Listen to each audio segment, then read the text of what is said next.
When you sort of see something that no one else has seen, and you come up with a hypothesis of what it is, and then you go to people and try to share that, and you see that they don't believe you. So you're met with skepticism and sometimes derision, which is the bad side of skepticism. And I got pretty thick skin. I've been around a lot. Just put it aside. It took a long time for the derision to move totally to skepticism, to move to possibly, to move to maybe, to move, okay, you've proven it. We believe it. We believe it now. That only took 38 years.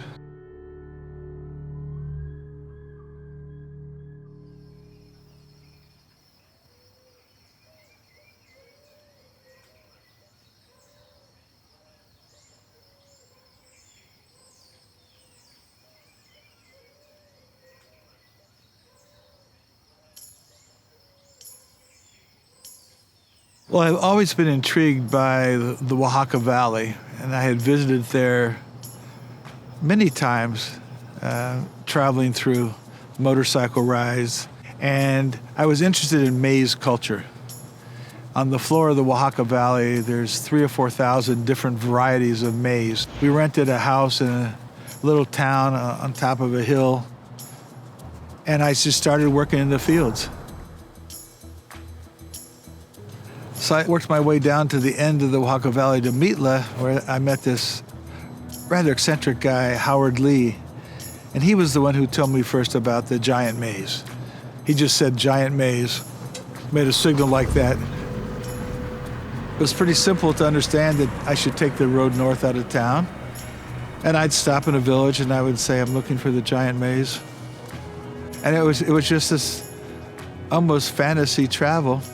I came around this corner, and there was the maize. I was stunned. It was so tall, 5-6 meters tall. Huge, huge. And I just remember stopping and going, it really is giant maize. It really is something special. Normally, maize has some roots near the bottom that look like these fingers, advantageous roots. But this one had roots 7, 8, 9, 10, 11 levels high, which was, I'd never seen anything like this before. And then as I looked at it, there was this sticky material, translucent. I call it a musagel. I talked to them, I said, oh yes, that drips on the plants grow. And then they said, there's no fertilizer in this community. And I went, bingo. It must be nitrogen fixing.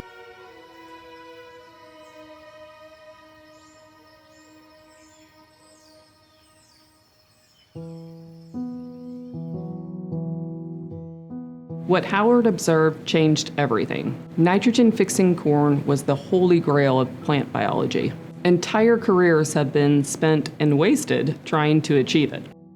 Nitrogen is the most abundant element in the atmosphere. Plants need it to grow, but most crops can't absorb it in its natural form. Early farmers used manure or other byproducts.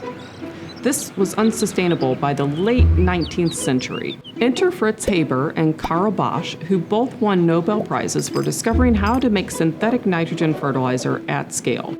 It's estimated that 1/3 of today's global population is fed and survives thanks to the Haber-Bosch process. But this chemical reaction also requires a lot of energy. It's responsible for roughly 3% of global greenhouse gas emissions every year, including carbon dioxide and nitrous oxide. We can't change the fact that our crops need food, but we can change how we think about feeding them. We absolutely have to drive agriculture as a climate smart solution. We are going to be one of the biggest, if not the biggest lever to to create positive change. To do that, we need to work together with several different partners across the industry.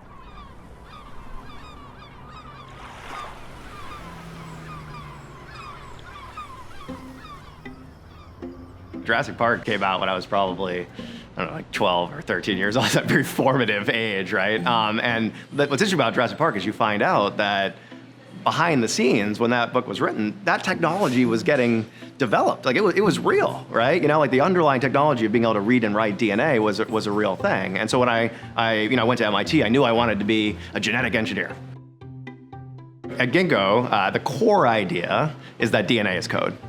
Right, so it's ATCs and Gs, not zeros and ones like in a computer, but you can read it with DNA sequencing, like genomics, and you can write it with DNA synthesis, DNA printing.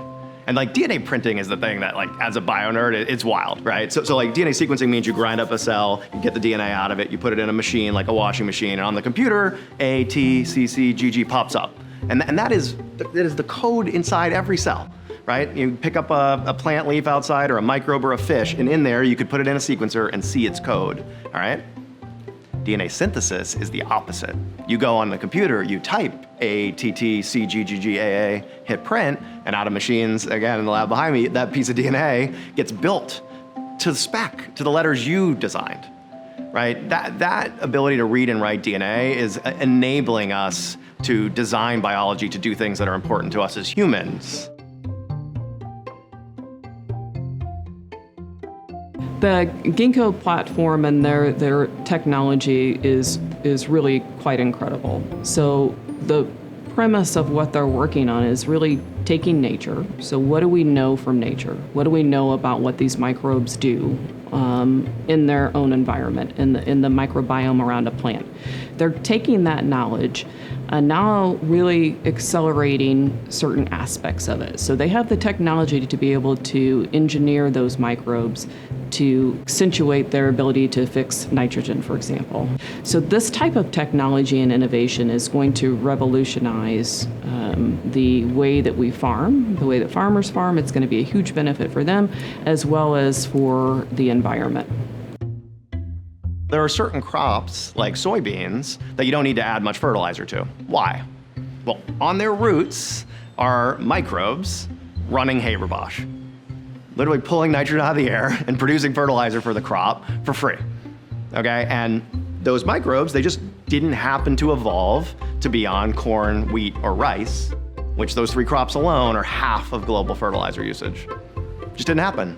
And so this is a great opportunity for synthetic biology. We can go look at the genome of the microbe on the soy, read the DNA code, find the part of it that says, hey, here's how you run Haber-Bosch, here's how you produce fertilizer, go on the computer, redesign it, hit print, and then install that code into microbes that live on the roots of corn, for example, and give them that ability to produce fertilizer for the crop. That's the project we've been working on with Bayer through Join Bio.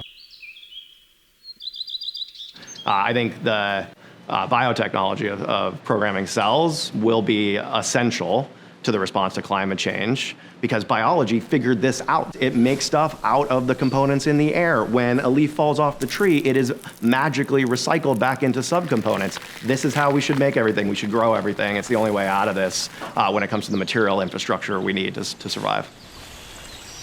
It's one thing to think about the potential to fight climate change, but it's another to think about parts of the world where farmers can't afford fertilizer and people need better nutrition.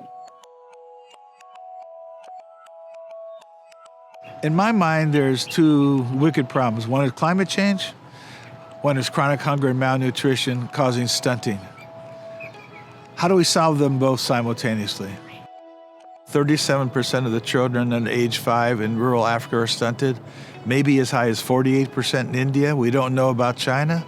United States, 7%. How could this happen? Well, it happened because they're not getting nutrition. So what would you do to fix it? So then you have a conversation in your own head. Well, I'll fix the food system in Africa. I'll fix the basic food system in the rural sector. And all of a sudden, people came from all around the world to form this uncommon collaboration. Competitors in the technology, competitors in the NGO world. Just this incredible mixture of institutions all came together at this one moment to say, we'll work together. What you're talking about is too important not to do. 685 breeding programs later, it's working. 13 crops have already been released that meet all of our criteria for higher nutrition, better yield, all these things that are agronomic.